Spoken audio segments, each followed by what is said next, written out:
Elena, welcome to our show today. We're so glad to have you visiting Douglas County School District virtually today. Thank you for being here. You're welcome. It's great to be here. We're going to focus on teacher resilience and connection today. As you know, everything in our world today is creating some gaps in our connection and the need to be more resilient. Can you just talk a little bit about some of those topics? I think that our mindset has been virtual setting equals loss, equals not as good. I think it's worth unpacking. Why are we making that assumption? Because to be honest, there are a lot of ways in which I might even appreciate this more. Really? And what I've seen and heard over the last year, I'll tell you, I just got off of a workshop that I've been doing every month for 2 hours with principals in the Boston Public Schools, a small group of school leaders who are all people of color who are transforming their schools. And I've been able to meet with them for 2 hours a month, and we're doing really powerful work. And that would not have happened a year or two ago because I would not have traveled to Boston from California for 2 hours. They would not have wanted to pay for that. I would not have wanted to do it. And we just didn't engage virtually in this way Yeah. before. And I was just thinking, why didn't I? The learning I'm providing with them, the community that we're building is really powerful. And I'm really appreciating it. I think we have a default, like we are human beings, we love to be together in person. And there's other ways that we can connect. I've heard from teachers and coaches some really interesting data about the different ways that students have engaged in a virtual classroom. And what I've heard is teachers saying things like, some of my students who were the quietest in the classroom are engaging the most. I actually suspect that there's a lot for us to explore about how people engage that correlates to their tendency towards introversion or extroversion. And so for me, as a super introvert, I actually love this in a way that I didn't expect because I can engage with those folks in Boston for 2 hours, or I can do a Zoom keynote or presentation, and I can give everything I have. It's like I can completely open up my faucet, pour it out. I can be animated. I'm in my office. I'm in front of the computer. I'm looking at the green light. I can do that for an hour or two. And then I hit the red end meeting and I'm at home Right. and I replenish my energy and I can go and eat my own lunch and see my family and I can re-energize and then I can come back and do that again. And when I did a lot of work in person, whether that was driving around to schools in my area or traveling, as an introvert, it depleted me. And I was actually able to, I think, engage with fewer people and less over a period of time than now. So I think there's pros and cons. I can't wait to be with people again, but there's a lot for us to take advantage of in this setting. I completely agree with you, and I appreciate you saying that. I feel the same way too, that this is a way that, as an introvert myself, I experience that same thing. But being able to converse with you like this is super comfortable for me, and I really appreciate the way that we can now do this. And I totally agree. Why didn't we do this before? What do you think about, just kind of along the same conversation as we're hearing from teachers and from students? We now have a window into each other's lives in a way that we didn't because we literally are looking into people's homes, which causes some feelings of vulnerability sometimes. What are you hearing about that from teachers and students?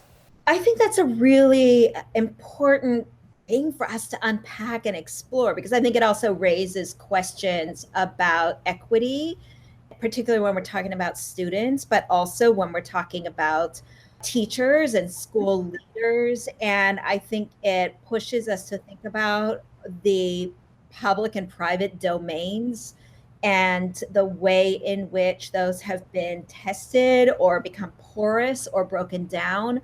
I think there's advantages. I know that I've heard from some teachers that they really appreciate being able to see into their principals' lives just that little bit. I've also heard from teachers who say things like, I saw my principal's home and I can't believe she lives in that kind of a place. So they're noticing class differences, which I think are important for us to acknowledge. In other words, I've heard like, how is it that she can afford to live in a house that big where I'm living in a bedroom studio apartment? And so I think there's some really important conversations that need to come up.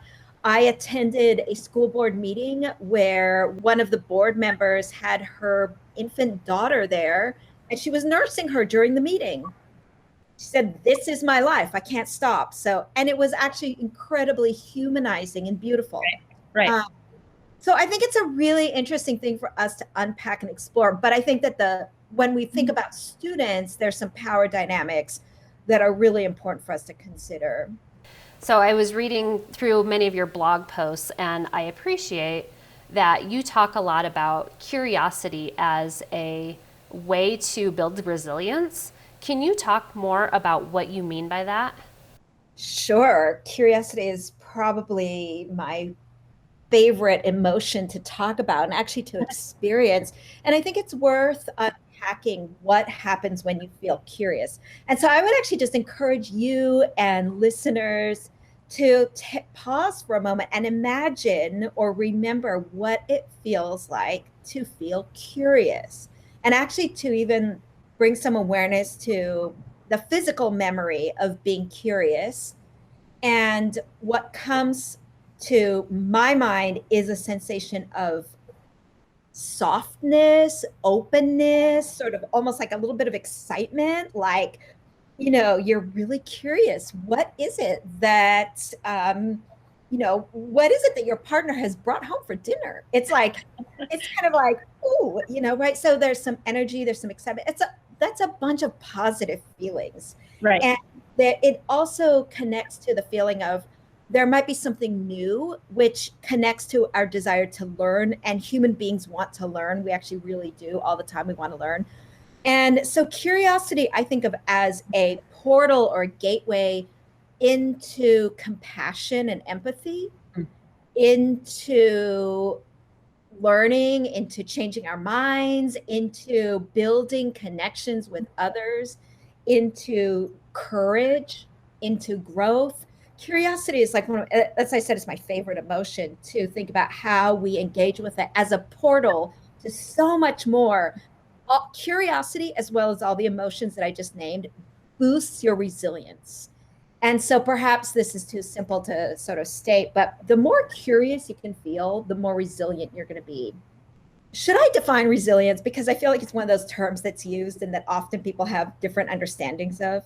Absolutely. If you are seeing that as a need, I absolutely think that you should. Okay. So I asked, it's one of the things that often when I'm teaching about resilience or doing a workshop, I start off with saying, look, it's one of these words almost is being used too much, like thrown around.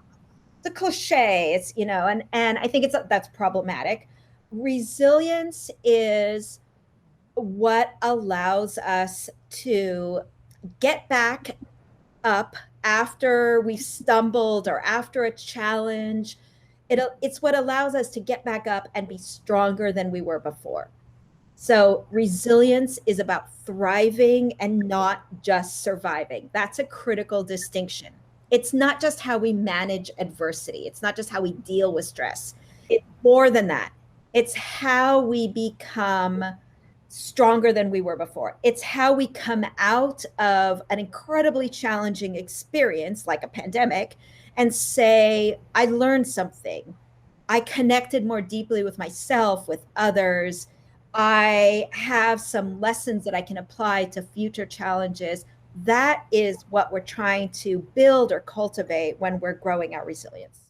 I was just going to ask the question, do you think we can cultivate that before the challenge has ended, the pandemic? Absolutely. Yeah. So we can build our resilience by doing dozens of things every single day. We're constantly building. Again, it's just a difference between, am I trying to survive or do I want to thrive? Like, do I want to enjoy life? All of everything that there is to enjoy. When we are building resilience, that's the goal we're heading towards. That's what we're setting ourselves up to do, not just to like grit our teeth and bear it and make it through another day. I love that, and I would love to hear some more. I mean, you shared the strategy of being curious, and I think that's one great strategy that we can continue our learning while we are here. And we may have to find new ways to be curious about our world during this pandemic. But do you have other strategies, specific strategies that we can talk about? Because I think that is probably where we get a little bit every day. It's kind of the same right now, and we're getting kind of stuck in that. All right, we'll keep doing this till this ends. But you're right, we need to talk about thriving. Well, so my book, Onward, is all about how you cultivate emotional resilience. And there are 12 habits and 12 dispositions that can foster your resilience. There's also an accompanying workbook that gives you one activity for every day of the year, because there are literally, as I said, dozens of things we can do every day. One of the things that we can do very specifically, focus on the bright spots, notice. Now, okay, really important. You can focus on the bright spots, and you can also see the pain and the suffering and the grief and the loss. You can see both at the same time. Mm-hmm. We're amazingly capable at doing that. But being able to recognize, let's say, 3 bright spots a day. And they can be as simple as, my feet are warm in their socks right now.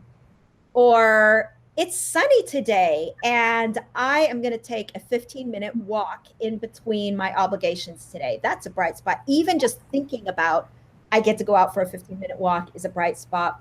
Or it can be, I had a really meaningful connection on Zoom with some people I've never met before today. Or a student showed up and turned on their camera for the first time in a while. So being able to recognize those bright spots. On my podcast, which is the Bright Morning Podcast, I just released an episode in which I coach a teacher on she's just at the end of her rope, and how to sort of get through this time. And this is what we settled on, in a sense, was an activity where at the end of each day, she would acknowledge 3 bright spots in her own teaching, in what she had 3 affirmations of herself. That's an episode that I really encourage people to listen to, because I think that everyone can take away a lesson from that. I think that's a fantastic strategy. That will be a walk away strategy for me to use, absolutely. To focus on yourself. I think one thing that we've talked about, our teachers are still fantastic teachers, and there's a lot of adversity that they're facing right now, and it hasn't changed how fantastic they are. And I think that people are hard on themselves because we're trying to get through all of these challenging times. So a strategy like that really is a reminder about the incredible work that they're doing with students. I really appreciate you saying that. So Elena, this has been fantastic information. Is there anything that, if you had one piece of advice today for all of our administrators, teachers, students, parents, whatever group it is, that you think would be valuable to share? Hold on, one thing at a time. Maybe saying to yourself right now, just this, right? Because everything is so overwhelming. I think there's so much additional anxiety right now around the vaccine. And are we going back to this? And are we going to do this? And are we doing this? And when will this end? Just exhaustion. So maybe saying to yourself, just the next thing, just today. Right. One of the self-talk mantras that I have used countless times over the last year is to say to myself, right here, right now, everything is okay. Yeah. Okay is not great, but it's okay is something to embrace in these times. So right here, right now, everything is okay. And just taking 1 minute at a time, just this, and then just this. Thank you for that. I know that that will be a valuable takeaway for many. This has been so informative. I love hearing all of your advice. I know that many of our listeners are already fans and have read many of your books, and I know that this will encourage many others to reach out and to listen to your podcast. Thank you for sharing that as well. Thank you so much.